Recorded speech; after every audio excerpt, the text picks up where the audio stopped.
नमस्कार दोस्तों, स्वागत है आपका अभिराम जीएस सेंटर में। तो आज हम यूपीएससी और स्टेट पीसीएस के लिए प्रीलिम्स और मेंस के क्वेश्चन को सॉल्व करेंगे, जिनमें ये जो हमारे क्वेश्चंस हैं ये बहुत सारे स्टेट पीसीएसओ में पूछे गए हैं, तो उन्हें देखेंगे। इसमें आज का टॉपिक जो है पॉलिटी का है, संविधान का विकास, संविधान का परिचय एवं संविधान का विकास। तो उसके जो प्रीलिम्स में स्टेट्स में जो क्वेश्चंस पूछे गए हैं, जैसे यूपी पीसीएस, एमपी पीसीएस और आईएएस के जो भी प्रीवियस ईयर क्वेश्चंस हैं वो हैं, और मेंस के कुछ छाटे हुए क्वेश्चंस हैं। तो आइए देखते हैं इनमें क्या क्या है आगे। तो सबसे पहला क्वेश्चन जो दिया है उसमें दिया गया है कि निम्नलिखित में से किस अधिनियम में कलकत्ता में सर्वोच्च न्यायालय की स्थापना का प्रावधान था।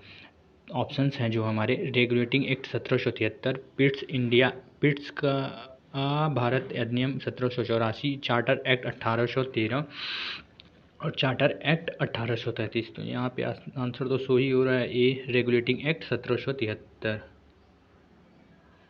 सेकेंड क्वेश्चन है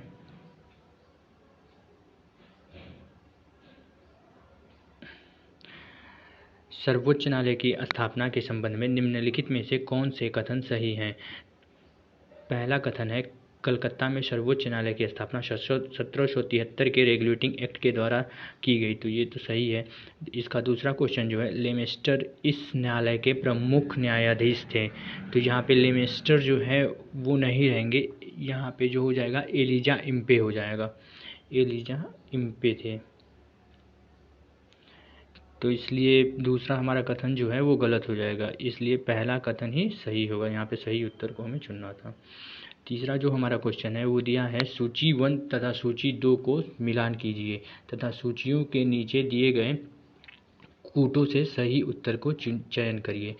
तो जो दिया है ए में दिया है नियंत्रण परिषद की स्थापना, तो नियंत्रण परिषद की स्थापना जो है पिट्स का भारतीय अधिनियम 1784 के द्वारा किया गया था, तो ये दूसरे से मिल जाएगा। सर्वोच्च न्यायालय की स्थापना, सर्वोच्च न्यायालय की स्थापना तो 1773 में हुआ था, तो जो ये पहले से हो जाएगा नियामक अधिनियम 1773। और इंग्लिश मशीनरियों को भारत में कार्य करने की अनुमति, ये 1833 के 13 के अधिनियम से, सॉरी माफ़ करिएगा, 1813 के अधिनियम से दिया गया था। और ये गवर्नर जनरल की परिषद में कानून सदस्यों की नियुक्ति ये 1833 के अधिनियम से था, चार्टर एक्ट 1800 अधिनियम। तो ऑप्शंस में हम अपना देख लेते हैं। ऑप्शन में हमारा हो जाएगा दूसरा, पहला, तीसरा, चौथा, बी। ऑप्शन जो हमारा बी जो सही हो जाएगा। चौथा क्वेश्चन है निम्नलिखित में से किसने किनसे भारत में अंग्रेजी शिक्षा की नींव पड़ी। मतलब इनमें से, इन तीनों में से कौन सा एक्ट या मतलब विवाद या मतलब कौन सी चीज़ें थी जिससे अंग्रेजी शिक्षा की नींव पड़ी थी। तो 1813 का चार्टर एक्ट सही है। General committee of public instruction 1823 ये भी सही है। प्राच्यविद एवं आंग्ल विवाद विद ये भी सही है। तो इसलिए हमारा तीनों जो ऑप्शन सही है, तो इसलिए हमारा डी ऑप्शन सही हो जाएगा। तीनों कथन सही है, इसलिए डी ऑप्शन सही हो जाएगा। पांचवा क्वेश्चन है किस अधिनियम के द्वारा ब्रिटिश संसद ने चाय और चीन के साथ में व्यापार को छोड़कर ईस्ट इंडिया कंपनी के भारत के साथ व्यापारिक एकाधिकार को समाप्त कर दिया था। तो हमारे ऑप्शन जो हैं वो हैं चाय और चीन के साथ व्यापार, ये तो 1813 में हुआ था, तो 1813 का चार्टर अधिनियम, ऑप्शन ए जो है सही हो जाएगा। छठा क्वेश्चन है चार्टर एक्ट 1813 के संबंध में निम्नलिखित कथनों पर विचार करिए। इसने भारत में ईस्ट इंडिया कंपनी के व्यापार एकाधिपत्य को चाय का व्यापार तथा चीन के साथ व्यापार को छोड़कर समाप्त कर दिया। इसने कंपनी के द्वारा अधिकार में लिए गए भारतीय राज्य क्षेत्रों पर ब्रिटिश राज क्राउन की संप्रभुता को सुदृढ़ किया। तो ये तो सही है, ये भी सही है। भारत का राजस्व अब ब्रिटिश संसद के नियंत्रण में आ गया, नहीं ऐसा नहीं होता है। तो पहला और दूसरा सही है, इसलिए ऑप्शन जो है ए हमारा सही हो जाएगा। तीसरा जो सातवां क्वेश्चन है किस अधिनियम में ने भारतवासियों को अपने देश में के प्रशासन में कुछ हिस्सा लेना संभव बनाया? तो चार्टर एक्ट 1833 नहीं, इसमें नहीं, चार्टर एक्ट 1853, हाँ, यहीं से भारतीयों का शुरू होता है, मतलब प्रशासन में भाग लेना कुछ संभव बनाता है, तो ये 1853 हो जाएगा। चार्टर एक्ट 1800 नहीं, माफ़ करिएगा, 1853 में नहीं होगा, 1833 से ही शुरू हो जाता है। चार्टर एक्ट 1833 से ही शुरू हो जाता है, तो इसलिए ऑप्शन ए सही होगा। चार्टर एक्ट हाँ 1833 से ही शुरू हो जाता है। और क्वेश्चन है आपका, निम्नलिखित में से किस अधिनियम के अंतर्गत भारतीय विधान परिषद को बजट पर बहस करने की शक्ति प्राप्त हुई? तो भारतीय परिषद अधिनियम 1861, भारतीय परिषद अधिनियम 1892, भारतीय परिषद अधिनियम 1909, भारतीय शासन अधिनियम 1919। तो ये विधान परिषद में बजट पर चर्चा और प्रश्न पूछने का अधिकार यहीं से 1892 के अधिनियम से दिया जाता है, इसलिए ऑप्शन बी सही हो जाएगा। ब्रिटिश भारत में सांप्रदायिक प्रतिनिधित्व की व्यवस्था निम्नलिखित में से किस अधिनियम के द्वारा की गई थी? हमारा क्वेश्चन क्या है, ब्रिटिश भारत में सांप्रदायिक प्रतिनिधित्व की व्याख्या जो है निम्नलिखित में से किस अधिनियम के द्वारा की गई थी? तो अधिनियम में भारतीय काउंसिल अधिनियम 1892, मार्ले मिंटो सुधार 1909, मॉन्टेग्यू चेम्सफोर्ड सुधार 1919, भारत सरकार अधिनियम 1935। ये हमारे 4 ऑप्शन हैं। पूछा है सांप्रदायिक प्रतिनिधित्व, तो ये 1900 मॉन्टेग्यू चेम्सफोर्ड सुधार से ही होता है, 1909 के अधिनियम से। इसीलिए तो मार्ले को बोला जाता है कि वो सांप्रदायिकता का जनक बोला जाता है, सांप्रदायिकता का जनक। निम्नलिखित में से किस एक अधिनियम के द्वारा भारत में संघीय न्यायालय की स्थापना की गई थी? तो भारत में जो संघीय न्यायालय की स्थापना की गई थी वो 1935 में की गई थी, 1937 में की गई थी, 1935 की अधिनियम से किया गया था। तो 1935 का अधिनियम है ही नहीं इसमें, क्योंकि 1861, 1909, 1919 है, तो ऑप्शन हमारा डी सही हो जाएगा। ये यूपीपीसी 2014 का क्वेश्चन है। भारत का संघीय न्यायालय निम्नलिखित में से किस वर्ष में स्थापित किया गया था? किस वर्ष में यहाँ पे पूछा है, तो 1937 में हो जाएगा, 1937 में स्थापित किया गया था। केंद्र में द्वैध शासन किस अधिनियम के अंतर्गत स्थापित किया गया था? तो जो केंद्र में द्वैध शासन है वो केंद्र में द्वैध शासन जो है हमारा 1935 में किया गया था, क्योंकि 1919 में राज्य में किया गया था और 1935 में जो है केंद्र में, तो इसलिए ऑप्शन हमारा सी सही हो जाएगा। निम्नलिखित में से किस अधिनियम ने केंद्र में द्वैध शासन प्रणाली को स्थापित किया? भारत शासन अधिनियम 1935, भारत शासन अधिनियम 1900 केंद्र में द्वैध शासन प्रणाली स्थापित किया, तो ये तो पहला ही ऑप्शन सही हो जाएगा, भारत शासन अधिनियम 1935। 1919 के भारत शासन अधिनियम की निम्नलिखित में से कौन सी प्रमुख विशेषताएं हैं? तो विशेषताओं में पहला है प्रांतों की कार्यकारिणी सरकार में द्वैध शासन की व्यवस्था, तो ये तो बात सही है। मुसलमानों के लिए पृथक सांप्रदायिक निर्वाचन मंडल की व्यवस्था, ये तो 1909 में ही हुआ था, तो ये तो गलत हो जाएगा।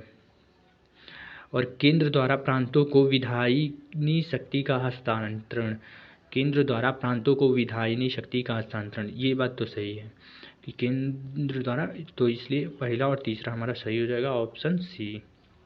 निम्नलिखित में से किसने ब्रिटिश भारत में प्रांतीय स्वायत्तता की शुरुआत की थी? तो निम्नलिखित में से किसने ब्रिटिश भारत में प्रांतीय स्वायत्तता की शुरुआत की थी? ये दिया है कैबिनेट मिशन।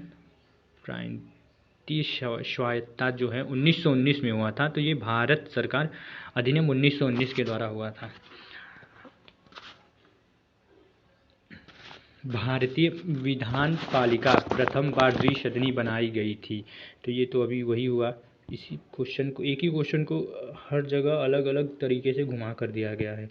ये देखिए झारखंड पीसीएस में दिया गया था इसी क्वेश्चन को, निम्नलिखित में से किस ब्रिटिश भारत में प्रांतीय स्वायत्तता शुरू की, और इसी क्वेश्चन को दिया गया है भारतीय विधान पालिका प्रथम बार द्विसदनी बनाई गई थी 1919 के भारत सरकार अधिनियम के द्वारा।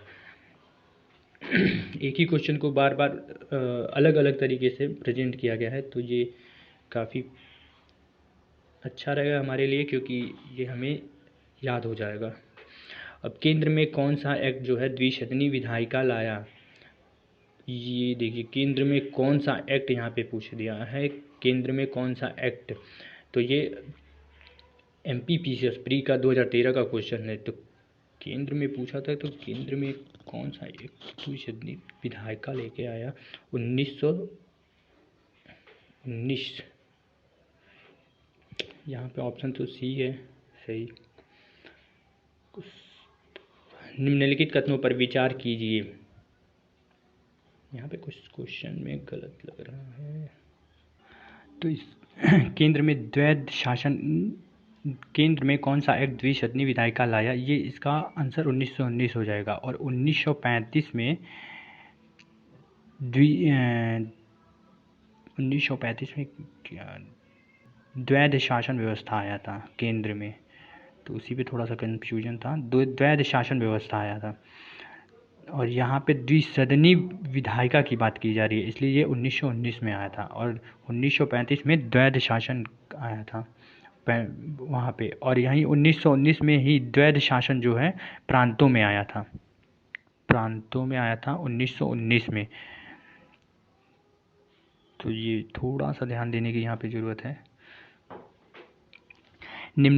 अगला क्वेश्चन है हमारा, निम्नलिखित कथनों पर विचार कीजिए और 1919 के मॉन्टेग्यू चेम्सफोर्ड सुधारों में 21 वर्ष से अधिक आयु की सभी महिलाओं के लिए मताधिकार की संतुष्टि की गई। ये तो हमारा 1947 के बाद हुआ था, मतलब आज़ादी के बाद हुआ था, जब संविधान लागू हुआ तब 1950 में, तो ये तो नहीं होगा पहला। अब 1935 के गवर्नमेंट ऑफ इंडिया एक्ट में विधानमंडल में महिलाओं के लिए आरक्षित स्थानों का प्रावधान किया गया। हाँ, ये तो किया गया था, क्योंकि यहीं से उन्होंने क्या किया था कि जाति, लिंग और वर्ग, क्षेत्र, सब चीज़ों पे उन्होंने बांटना शुरू कर दिया था।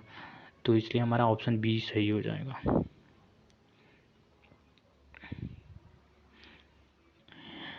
भारत सरकार, क्वेश्चन क्या है, भारतीय सिविल सेवा के संदर्भ में निम्नलिखित कथनों में से कौन से कथन सही हैं। तो ये हो जाएगा, भारत सरकार अधिनियम 1919 में भारतीय सिविल सेवा के लिए एक अलग परीक्षा का प्रावधान किया गया, जो कि भारत में होनी थी। तो ये तो बात सही है। भारतीय सिविल सेवा 1941 में भारतीयों का प्रतिशत यूरोपवासियों से अधिक था। भारतीय सिविल सेवा में 1941 में, ये भी बात सही है, तो इसलिए हमारा सी वाला ऑप्शन सही हो जाएगा। ये UPRO का दिया है इसी में क्वेश्चन। केंद्रीय विधानमंडल का निम्नलिखित में से कौन से निर्वाचन भारत सरकार अधिनियम 1919 के तहत हुआ था। 1926, 1937, 1945। अच्छा, इसमें कूटों के माध्यम से चुनना है, तो ये दिया क्या है, अरे केंद्रीय विधानसभा के निम्नलिखित में से कौन से निर्वाचन जो है भारत शासन अधिनियम 1919 के तहत हुआ था। तो 1956, 26 और 1945 का, 1926 और 1945 का हुआ था। ए और सी ऑप्शन हमारा सही है। केंद्रीय विधानसभा के जो चुनाव हुए थे 1926 में हुआ था और 1945 में, तो ये दोनों जो है 1919 के तहत ही हुआ था। भारत शासन अधिनियम 1919 के तहत में हुआ था। अगला क्वेश्चन है हमारा, भारत शासन अधिनियम 1919 के अंतर्गत भारतीय विधायिका का अंतिम निर्वाचन किस वर्ष में आयोजित किया गया था। भारत शासन अधिनियम 1919 के अंतर्गत भारतीय विधायिका का अंतिम निर्वाचन जो है किस वर्ष में किया गया था। तो 1945 ही होगा, क्योंकि अभी हमने देखा ऊपर 2 बार हुआ था, तो दूसरी बार में 1945 था, जो 1919 के अधिनियम के अंतर्गत हुआ था। और राष्ट्रपति की अध्यादेश निर्गत करने की शक्ति प्रेरित है। तो राष्ट्रपति की अध्यादेश करने की जो शक्ति है वो भारत शासन अधिनियम 1935 से निर्गत है। निम्नलिखित में से किस अधिनियम के द्वारा संवैधानिक निरंकुशता का सिद्धांत प्रवृत्त किया गया। निम्नलिखित में से किस अधिनियम के द्वारा संवैधानिक निरंकुशता का सिद्धांत प्रवृत्त किया गया। तो ये 1935 के अधिनियम से किया गया था। और अगला क्वेश्चन है, भारत के संविधान में केंद्र और राज्यों के बीच किया गया शक्तियों का विभाजन इनमें से किसमें उल्लिखित योजना पर आधारित है? केंद्र और राज्यों के बीच शक्तियों का विभाजन जो है, अच्छा, ये 1935 के अधिनियम से था, क्योंकि 1935 के अधिनियम में ही केंद्र और राज्यों को शक्तियों को बंटवारा किया गया था। निम्नलिखित में से एक भारत सरकार अधिनियम 1935 की मुख्य विशेषताओं में से नहीं थी। अच्छा, इनमें से कौन सी विशेषता नहीं थी? तो इस अधिनियम ने अखिल भारतीय महासंघ का प्रावधान किया था, तो ये तो बात सही है। अवशिष्ट विषय प्रांतीय विधायिकाओं को आवंटित किए गए थे, नहीं, यही हमारा ऑप्शन गलत हो जाएगा, बी ऑप्शन सही हो जाएगा, यानी क्योंकि अवशिष्ट विषय जो थे वो गवर्नर के पास में थे। और एक संघीय व्यवस्था और केंद्र में द्वैध शासन जो है भारत में लागू किया गया। एक संघीय व्यवस्था और केंद्र में द्वैध शासन, तो ये 1935 के अधिनियम से लागू हुआ था। ये 1935 के अधिनियम से लागू हुआ था। और एक संघीय व्यवस्था और केंद्र में द्वैध शासन भारत में लागू किया गया था। तो अच्छा, ये क्वेश्चन रिपीट हो गया है 1935 से ही। अखिल भारतीय महासंघ स्थापित करने का प्रावधान शामिल किया गया था। अखिल भारतीय महासंघ स्थापित करने का प्रावधान किया गया था 1935 के अधिनियम से ही किया गया था। वही क्वेश्चन को अलग तरीके से कर दिया है यहाँ पे। यूपी पीसीएस मेंस 2012 का क्वेश्चन था। निम्नलिखित में से किस एक अधिनियम ने भारत में संघीय शासन व्यवस्था दी थी? तो क्वेश्चन है निम्नलिखित में से किस एक अधिनियम ने संघीय शासन की व्यवस्था दी थी? तो ऑप्शन हो जाएगा सी, 1935 में। 1935 के अधिनियम के द्वारा स्थापित संघ में अवशेष शक्तियां किसको दी गई थी? संघ में अवशेष शक्तियां जो गवर्नर जनरल को दी गई थी और राज्यों में गवर्नरों को दिया गया था। ये अवशेष शक्तियां या अवशिष्ट शक्तियां जिसे बोलते हैं वो। निम्नलिखित में से कौन सा एक भारत शासन अधिनियम 1935 में स्वीकार किया हुआ महत्वपूर्ण और अस्थायी अव्यय नहीं है? देश का लिखित संविधान? नहीं भाई, देश का लिखित संविधान तो हमारा आज़ादी के बाद बना था। विधानमंडल के लिए निर्वाचित एवं जवाबदेही प्रतिनिधि सही है। एक संघ की योजना पर विचार, ये भी सही है। विधानमंडल के लिए सरकारी सदस्यों की का समवाचित किया जाना, नॉमिनेट किया जाना, यानी समवाचित, इस शब्द को ध्यान देना पड़ेगा। समवाचित मतलब यानी नॉमिनेट मतलब समवाचित होता है। तो इसमें ऑप्शन हमारा ए सही हो जाएगा। देश के लिए लिखित संविधान ये नहीं था। 1935 का गवर्नमेंट ऑफ इंडिया एक्ट क्यों महत्वपूर्ण है? यह भारतीय संविधान का प्रमुख स्रोत है। इसके द्वारा भारत को स्वतंत्रता मिली। इसमें भारत विभाजन उल्लिखित है और इसके द्वारा रियासतें समाप्त हुईं। यहाँ पे क्वेश्चन दिया है क्यों महत्वपूर्ण है? यह भारतीय संविधान का प्रमुख स्रोत है। तो ये हमारा ऑप्शन सही हो जाएगा। ये निम्नलिखित अधिनियमों में से किस अधिनियम के फलस्वरूप बर्मा भारत में से अलग हुआ? निम्नलिखित अधिनियम में से किस अधिनियम के फलस्वरूप बर्मा जो है भारत में अलग हुआ? बर्मा भारत से अलग हुआ 1935 के अधिनियम से बर्मा जो है भारत से अलग होता है। अब आइए प्रीलिम्स के तो हो गए, मेंस के क्वेश्चंस को देख लेते हैं।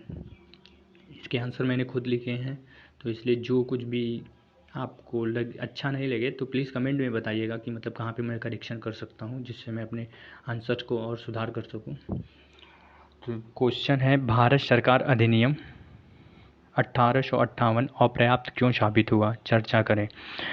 तो इसका मैंने इंट्रोडक्शन ये लिखा है, 1857 की क्रांति के पश्चात ब्रिटिश संसद द्वारा परिस्थितियों की गंभीरता को देखते हुए भारत सरकार अधिनियम 1858 पारित किया गया।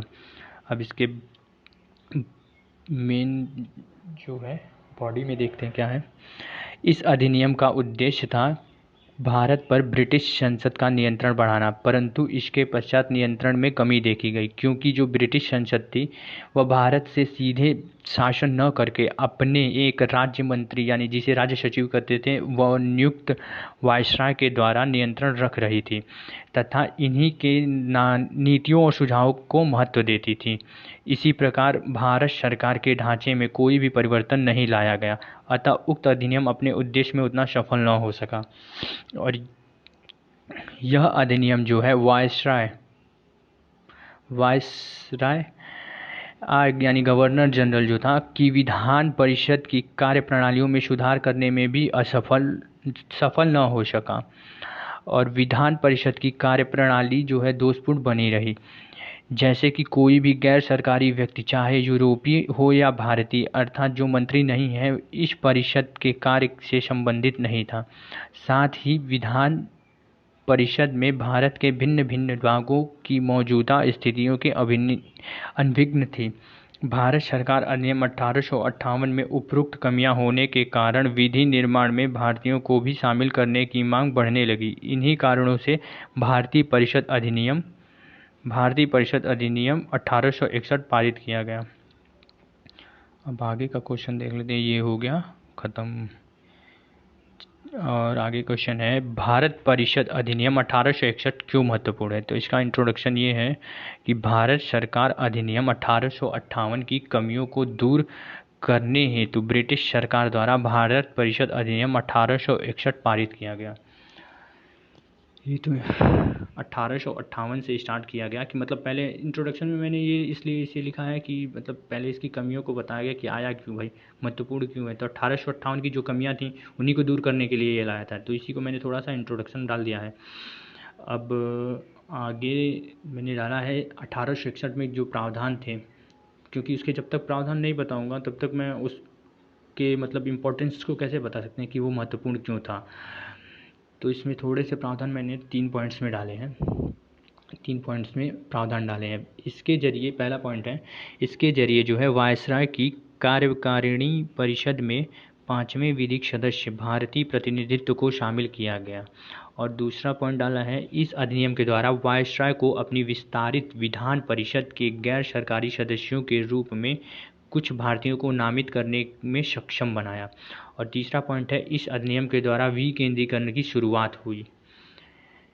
तो इस तरह मैंने 3 पॉइंट डाले हैं। अब इन्हीं के आधारों पे मैं इन पे एक्सप्लेन कर देता हूँ कि मतलब क्यों इम्पोर्टेंट थे। तो भारत के संवैधानिक इतिहास में यह अधिनियम निम्न कारणों से महत्वपूर्ण है। सर्वप्रथम, इस अधिनियम के द्वारा गवर्नर जनरल को यह अधिकार प्राप्त हुआ कि वह भारतीयों को कानून निर्माण में सहयोगी बना सके।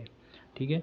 और दूसरा जो है, इस अधिनियम ने बम्बई और मद्रास की सरकारों को विधान परिषद बनाने की शक्ति पुनः दे दी तथा दूसरे प्रांतों में भी विधान परिषद के निर्माण के संबंध में उपबंध किए। तीसरा पॉइंट है, इस अधिनियम के अंतर्गत ही लॉर्ड कैनिंग ने 3 भारतीयों, बनारस के राजा, पटियाला के महाराजा व सर दिनकर राव को विधान परिषद में मनोनीत किया। तो जो ऊपर के मैंने 3 पॉइंट्स मतलब उनके लिखे थे, ये देखिए एक सेकेंड, ये 3 पॉइंट जो मैंने लिखे हैं प्रावधान, उन्हीं से रिलेट करके मैंने इम्पोर्टेंस में बता दिए। तो ज़्यादा लिखने की तो ज़रूरत है नहीं, हमें 150 से 200 या 250 वर्ड्स आएंगे, तो मुझे लगता है इतना तो हो ही जाना चाहिए काफ़ी। वैसे भी अभी हमारा पहला दिन है तो देखते हैं और अच्छा करेंगे।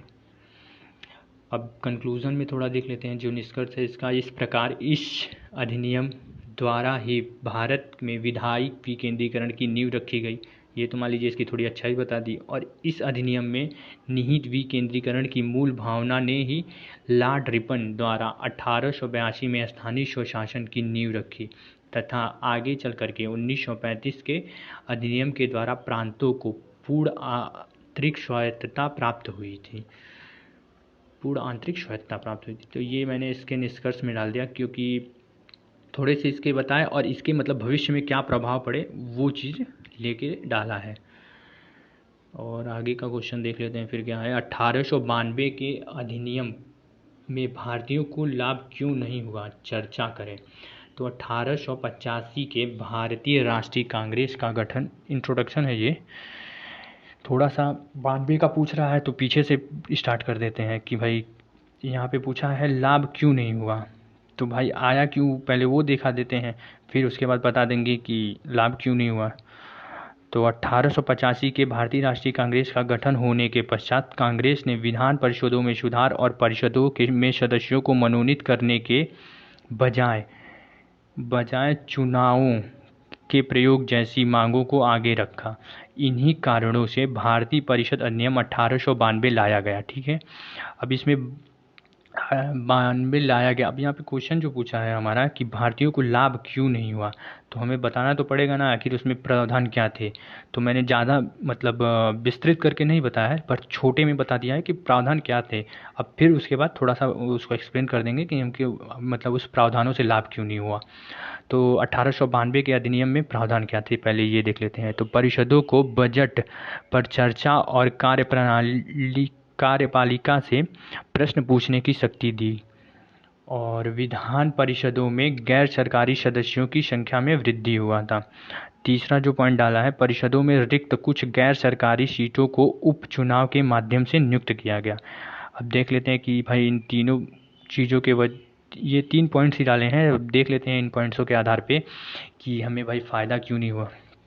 तो उल्लेखनीय है कि उपरोक्त सुधार जो है कांग्रेस के दबाव में हुए, किंतु इन पर भी कुछ शर्तें लगा दी गई, जैसे गैर सरकारी सदस्यों की संख्या में वृद्धि हुई, किंतु परिषद में अधिकांश सदस्य जो है भारतीय नहीं थे, ठीक है।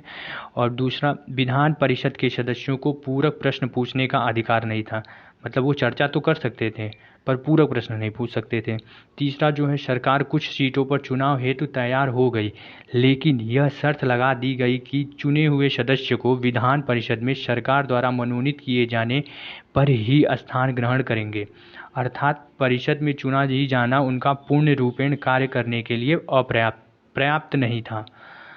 मतलब आप चुन के आ जाओ, उससे कुछ फ़र्क नहीं पड़ने वाला है, जब तक हम नहीं कहेंगे कि ये आदमी यहाँ बैठ सकते हैं तब तक नहीं होगा।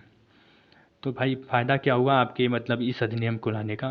तो इस तरह देखिए हमने 3 जो पॉइंट्स लिखे थे, 3 पॉइंट्स को के आधार पे ही कर दिया है। अब ज़्यादा मुझे लग रहा है कि बड़ा लिखने की तो उसमें कुछ ज़रूरत है नहीं, क्योंकि इतना तो काफ़ी होगा। अब इन सभी व्याप्त कमियों के कारण ही भारतीयों को एक बार फिर कुछ हाथ नहीं लगा, किंतु बहुत सीमित अर्थ में इसे ने प्रतिनिधियों के सिद्धांत की शुरुआत की तथा गोपाल कृष्ण गोखले जैसे नेताओं को परिषद में प्रवेश करने और जनता के बीच राजनीतिक चेतना बढ़ाने में सक्षम बनाया। तो इसलिए आई थिंक ये सही हो गया। आगे का क्वेश्चन लास्ट है और 27 मिनट भी हो गए हैं, देखते हैं। मार्ले मिंटो सुधार 1909 क्यों लाया गया तथा भारतीयों पर क्या प्रभाव पड़ा, चर्चा करें। तो इंट्रोडक्शन में मैंने डाला है, बंगाल विभाजन के बाद स्वदेशी आंदोलन 1905 से 11 का जन्म हुआ, जिस वजह से ब्रिटिश सरकार ने भारतीय शासन व्यवस्था में सुधार की आवश्यकताओं को समझा। नतीजतन यह भारतीय परिषद अधिनियम 1919 लाई। मतलब भारतीय जब उग्रही हो गए थे तो भाई उन्हें कुछ करने के लिए कुछ तो करना पड़ेगा। उनका एक तरह से यही मोटो था कि मतलब जो नरमपंथी कांग्रेस है और और मुस्लिम लीग है उनको अपने पक्ष में मिलाना। तो ये भी पॉइंट मैं डाल सकता था यहाँ पे, लेकिन ज़्यादा लंबा हो गया था इसलिए यहाँ पे थोड़ा सा छोड़ दिया हूँ, वैसे डाल देना चाहिए था, ठीक है। और आगे देखते हैं। मार्ले मिंटो सुधार भारतीय परिषद अधिनियम 1909 निम्न कारणों से पारित किया गया था। पहला कारण था 1905 में लॉर्ड कर्जन द्वारा बंगाल विभाजन किए जाने के पश्चात स्वदेशी आंदोलन का जन्म होना। भारतीय राष्ट्रीय कांग्रेस के द्वारा 1906 में पहली बार होम रूल यानी स्वराज या स्वशासन की मांग करना, और आगा खां के नेतृत्व में मुसलमानों द्वारा शिमला में लॉर्ड मिंटो से मिलकर के एक अलग निर्वाचन की मांग करना। मैं ज़्यादा पॉइंट्स नहीं लिखता हूँ क्योंकि मुझे लग रहा है कि भाई ज़्यादा लंबा क्वेश्चन लिखने से अच्छा है कि थोड़ा ही लिखें पर अच्छे से लिखें। बाकी अगर आप लोग भी थोड़ा कमेंट करेंगे तो मुझे भी अपनी कमियां पता चलेंगी कि भाई इसमें क्या और सुधार कर सकता हूँ। अब उपरोक्त कारणों की वजह से ब्रिटिश सरकार द्वारा मार्ले यानी जो राज्य सचिव व मिंटो वायसराय के नेतृत्व में सुधार अधिनियम लाया गया, जिनका भारतीयों पर निम्न प्रभाव पड़ा। पहला था, इससे केंद्रीय और प्रांतीय दोनों विधान परिषदों में सीटों की संख्या में वृद्धि हुई, जिससे कि भारतीयों की संख्या परिषदों में बढ़ी। और दूसरा जो है, केंद्रीय विधान परिषदों में गैर सरकारी बहुमत की अनुमति थी। तीसरा जो है, विधान परिषदों को बजट प्रस्तावों को पारित करने और पूरक प्रश्न पूछने की अनुमति को दी गई। और चौथा जो है, पहली बार वायसराय के कार्यकारी परिषद में जो मतलब पहले भारतीय थे सत्येंद्र प्रसाद सिन्हा को विधि सदस्य के रूप में नियुक्त किया गया। और चौथा जो है, मुसलमानों के लिए एक पृथक निर्वाचन मंडल की अवधारणा प्रस्तुत की गई। तो ये जो है इस अधिनियम का मतलब भारतीयों पर प्रभाव पड़ा था। अब भाई मुसलमानों के लिए जब इस प्रकार इस अधिनियम में कंक्लूजन में देख लेते हैं क्या डाला है। इस प्रकार इस अधिनियम द्वारा भारतीयों के पक्ष में कुछ प्रावधान तो किए गए, किंतु यह अधिनियम जो है सांप्रदायिकता को बढ़ावा देता है तथा भारतीयों के में अलगाव की भावना को जन्म देता है, जो कि 1947 में भारत और पाकिस्तान के रूप में दो पृथक राष्ट्र के निर्माण की नींव रखता है। तो यही तो भाई हमारे ऊपर कंक्लूजन में मैंने डाल दिया है कि प्रभाव पड़ गया है। प्रभाव तो ये डाला कि पड़ा था, लेकिन निष्कर्ष में मैंने उसे थोड़ा सा विस्तृत कर दिया है। अब ये तो मेरे पर्सनल जो ओपिनियन थे, देखो के लिखा है यहाँ से, थोड़ी बहुत क्या बहुत सारा मतलब किताबों की भी ली थी हेल्प। अब आप लोग थोड़ा बताइए तो इसमें इम्प्रूव करते हैं। ये तो अभी पहला दिन था, तो जो कुछ भी गलत हो तो प्लीज़ उसे माफ़ करिएगा और इसमें कमेंट ज़रूर करिएगा कि इसमें कहाँ और सुधार कर सकता हूँ, किन क्वेश्चनों में और सुधार कर सकता हूँ। सो अगला कल आएगा अगले क्वेश्चन में, अगला वीडियो में देखते हैं अगले चैप्टर के लिए। और जो प्लीज़ लाइक शेयर और सब्सक्राइब कर दीजिएगा। कुछ भी रहे तो प्लीज़ सजेशन ज़रूर दीजिएगा, प्लीज़ प्लीज़ प्लीज़ सजेशन दीजिएगा। धन्यवाद। लाइक कर दीजिएगा, शेयर और सब्सक्राइब भी कर दीजिएगा, जिससे बहुत से लोग जुड़ जाएं और बहुत सारे कमेंट मारे तो मैं अपने आप को अपने इन आंसरों को और सही कर सकूं और आप लोग भी अपने आंसरों को सही कर सकें। तो चलिए, धन्यवाद।